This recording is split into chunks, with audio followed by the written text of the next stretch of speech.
Welcome to the deep dive. We dig into fascinating sources to pull out, well, surprising bits of knowledge. And today, we're going way out there, Yeah. really far, beyond the Milky Way even. That's right. We've got excerpts from a really cool story called Nova and the Orbit of the Impossible. Uh-huh.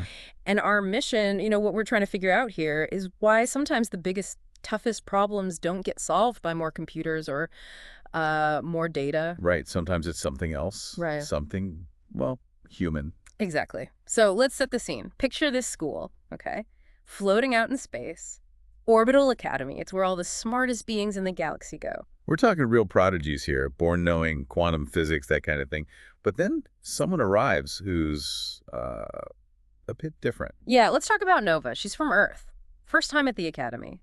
And her first impression, it's not calculating trajectories. No, not at all. It's pure awe.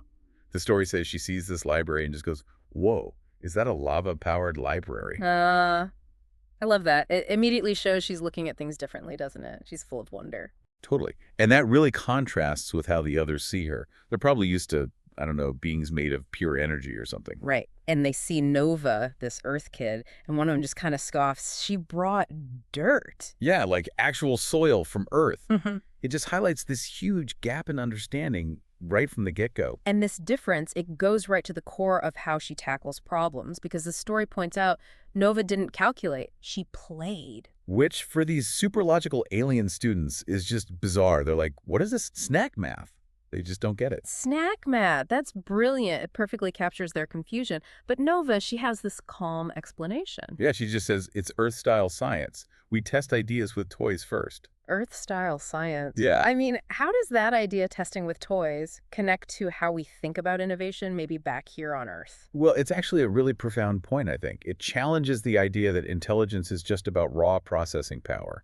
It brings in intuition, hands-on tinkering, rapid prototyping. Like building models. Exactly. Think about how many breakthroughs didn't come from crunching numbers endlessly. Maybe they came from, playing around with an idea or even a mistake, like Post-it notes. It's about embracing that messy part of discovery. Okay, so Nova, armed with her toys and her Earth-style science, she faces this massive problem, right? The orbit of the impossible. Nobody else could solve it. Nope. Stumped everyone. And then Nova.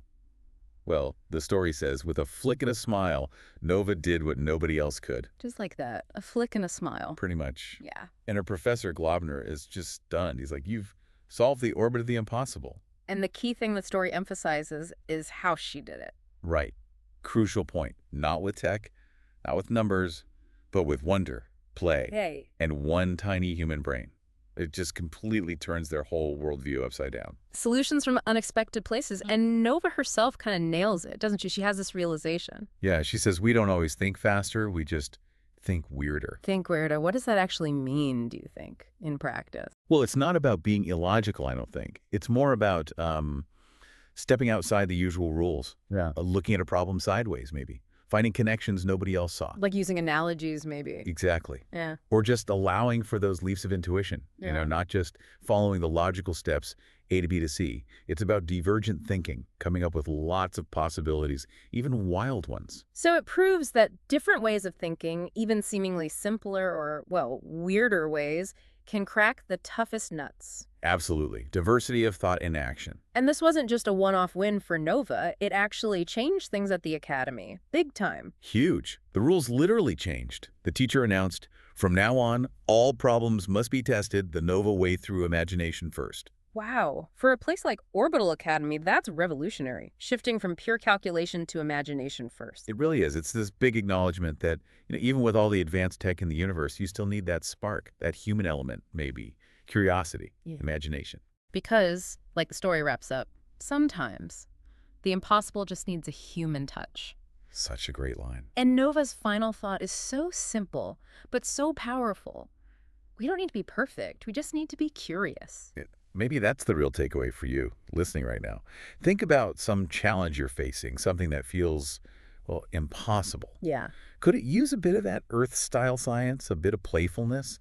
Or maybe just the courage to, think a little weirder about it. Instead of more data, maybe just a different perspective, a flick and a smile. Exactly. What might happen if you approached it like Nova? Give it some thought.